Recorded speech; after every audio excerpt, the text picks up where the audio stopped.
Hi, everybody. It's Shannon Wilkie, owner of the Shine Advocacy Group. Today, I'm excited to speak with another author. This is Summer Batte. Summer has just written and published a book called Name and Tame Your Anxiety. And Summer, thank you for joining us today. This is a really good time in our world right now to talk about anxiety in children. Yeah, definitely. Thanks for having me. You're very welcome. So can you tell us a little bit about yourself personally, professionally, just what brought you to write your book? Yeah, so I'll tackle professional first. So I've worked in higher education for 20 years, mostly as a magazine editor. Um, I also write in the context of that job and have written freelance for a lot of years, and have a fair amount of experience writing stories kind of in the fields of psychology or education, sometimes parenting, that kind of stuff. But I'm used to whatever it is, kind of digging into a topic, learning everything I can about it, and then packaging up in a easily digestible way for other people, right? So on the other side of the coin, personally, I am a parent. And when I had my daughter, who's 14 now, I had postpartum depression that featured a lot of anxiety as well. So I had my own experience with depression and anxiety. And then by the time she was a toddler, it was pretty clear that we were dealing with a child with anxiety. And so I kind of lived it and experienced it myself and then with her over the course of the last 14 years. And so I've spent, a lot of my free time, some might say all of my free time, some years, learning everything I could about anxiety, working with therapists and psychiatrists and psychologists to help my daughter manage her anxiety, and learning kind of how to talk to her and thereby kind of kids in general about anxiety. And so it wasn't totally unnatural to me to then take everything that I learned and try to write it in some way that other people could benefit from it. I've seen a lot of the kind of pitfalls and conversations gone wrong that either I've had that I kind of flubbed, or that a doctor had that I thought, oh, that didn't go as well with my kid as maybe it went for other kids. And a lot of the great things that have happened and great conversations. So I kind of wanted to turn all that into something that could be useful for everyone else. And so that's what I did and put it into a book. That's awesome. I love when people's background, professional and personal mesh to have a product that benefits everybody, because Yeah. that passion, you can't learn that passion. It has to be innate. So I think Yeah. that thank you for sharing your experience personal. I know it's sometimes hard to I too came to my field because of my son, and it's tough to get all that emotion and channel it into a productive, helpful book. And so I see the book right over your shoulder. I love the cover art. Yes. So Thanks. tell us a little bit about the book. Like what subjects does it tackle? What age is it for? Is it for parents, kids, teens? So it's written for kids, and the age range on it is 9 to 13. But I definitely also think if you're a parent of a younger kid who has anxiety, you could probably read it together or read it yourself and use the things that are in it. It's written for kids, but it also has a lot about talking with adults about anxiety. And I think that as a parent, if you're reading it, you could definitely extract a lot of that information and use it yourself, whether or not your kid reads the book in the end. And I've had a few adults who've said that they have learned things from it that they didn't know about their own anxiety going through the book. So, but yes, it is written for kids. So yes, Name and Tame Your Anxiety, a kid's guide. It's published by Free Spirit Publishing. It's out now in all the usual places, so it should be easy to find. It goes through there are three big parts, and the first part is understanding anxiety. So that talks a lot about just what anxiety is, why we have it, when it's actually beneficial, because it is. Anxiety is one of the weird things that you wouldn't want to completely get rid of. And then also how your brain works, how it responds to, something that your amygdala perceives as dangerous. And it's age appropriate, but it's also very science based. And one of the things I hate the most is when kids get talked down to so much that it's just useless at that point. And I think they really can't understand this. So I talk about the different sections of the brain and what they do and their role in anxiety. And I think that's actually pretty empowering for kids because they understand what's happening. It's not something that's not wrong with them. It's Right. literally it's chemical messages in your brain that are, not getting to their destination, or you don't have enough of them. So it takes a lot of the, I think, stigma away from it.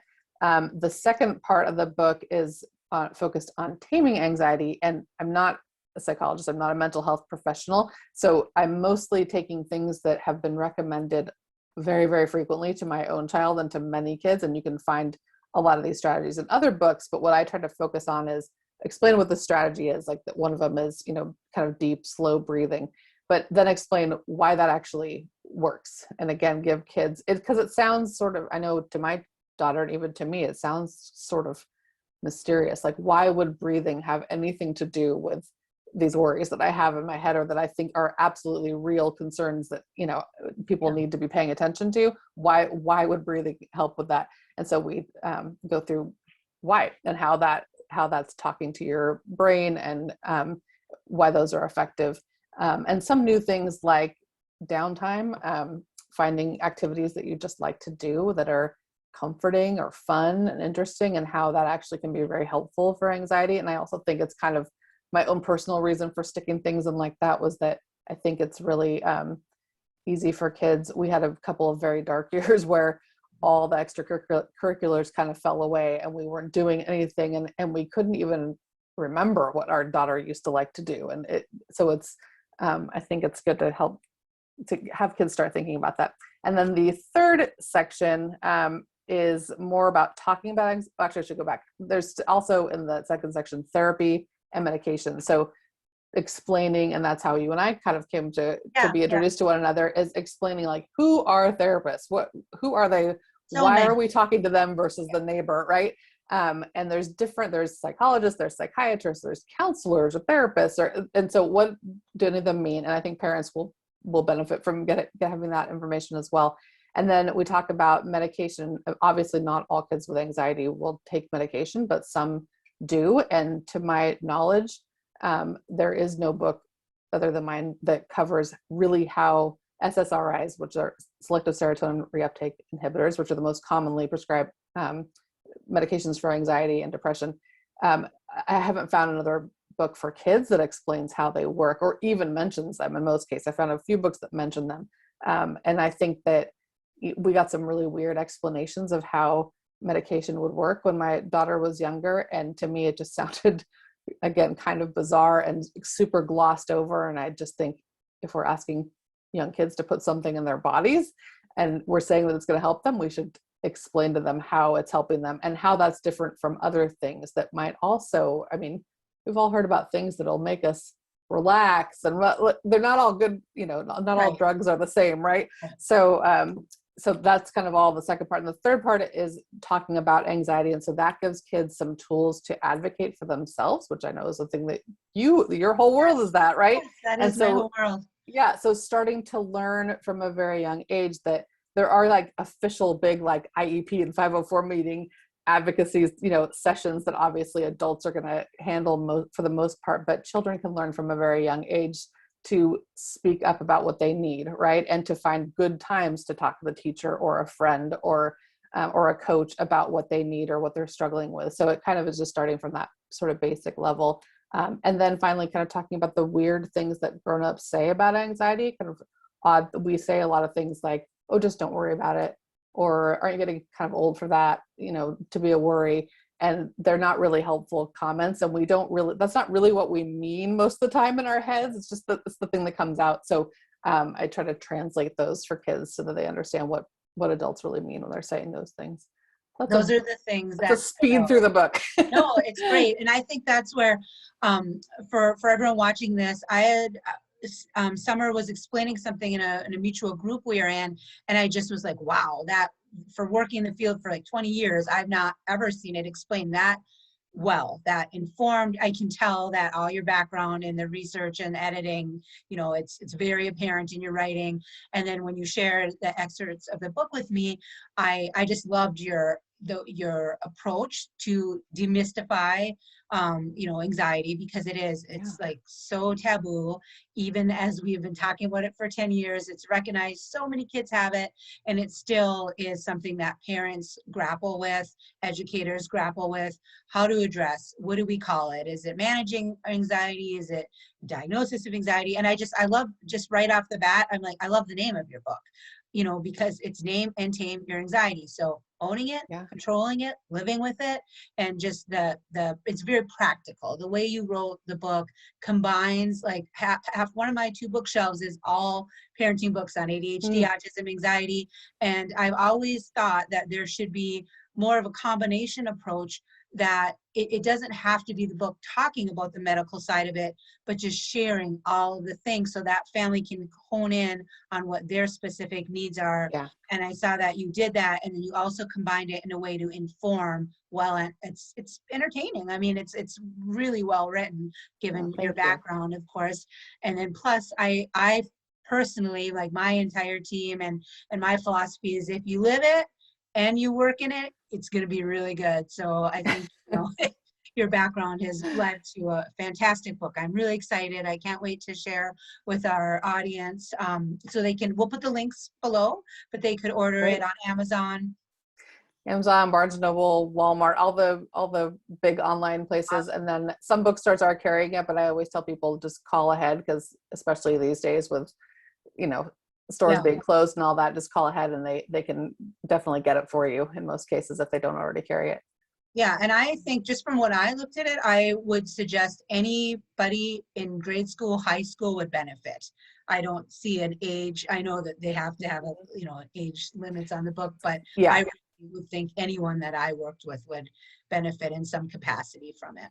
That's very nice. I did just hear about a parent who bought it to read, I think for herself or a younger kid, and her older teenager grabbed it and went off to their room and read the book. So yeah, it's definitely, it works for all ages. Yeah. Yeah, and part of, I think, the benefit for parents is you've been through so many years of helping your daughter manage and going to all the therapies, is the verbiage. Like, carefully chosen verbiage is hard to come by when we're talking about delicate subjects. So I think that would be a great benefit as well for students to be able to empower themselves with the verbiage, and parents it will help their conversations that they have to have. So I hope so. Yeah. Thank you for doing this. This was really fun, and I'm so excited to have my son, who is a preteen, read it with me. So thank you very much for doing this. And if anyone has follow-ups or anything, do you have a website or any social media they could follow? Yes, Summer Batte, summer like the season, Batte is Batte. I'm on all the, I'm not on TikTok. I'm on all the age appropriate social media places, Facebook, Twitter, Instagram. That's about all I can handle in my 40s. And then I do have a website, summerbatte.com, and you can find recent articles that I've written and more links to the book and all that stuff there. Okay. I'm excited to keep following your work in the field, and I will put all the links below. I too am not on all those other platforms. There's too many media platforms, but we'll follow each other on Facebook and maybe Instagram if I feel cool.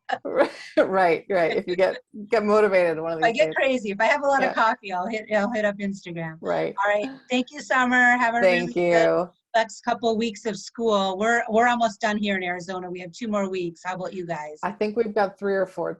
Beginning of June we end. So we're in the home stretch. Well, here's to a good last month. All right. Thank you. Take care. Thanks. Bye-bye.